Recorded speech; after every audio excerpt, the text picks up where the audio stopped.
I'm Jason with Geoprobe Service, and today we're going to demonstrate putting the DM250 on an F600 chassis into PTO mode. First step, lower the visor. There's instructions on engaging the PTO on the back of your visor. First step is we're going to start the engine. Once the engine is running, you're going to set the parking brake. To do this, this is an electric park brake. You'll reach down on your left and pull the lever towards you.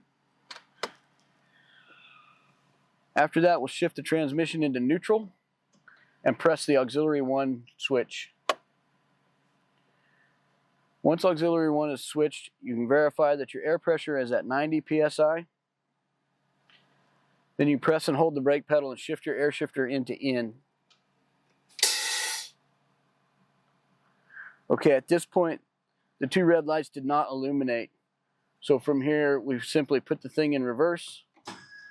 You hear it clunk into gear, and then you can go back to neutral. Once the two red lights have lit up, go ahead and release the brake pedal and press the auxiliary 2 switch. Then press the brake pedal again and shift into drive. After 3 seconds, the transmission should shift into 7th gear. At this time, you can release the brake and the engine RPM should increase.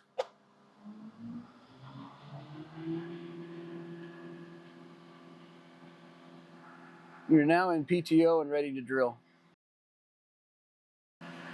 To disengage PTO, simply push on the brake pedal and shift the transmission into neutral. While holding the brake pedal, shift the air shifter into out. Once the lights have shut off, you can turn off auxiliary number 2 and number 1. And you can shift the transmission into park.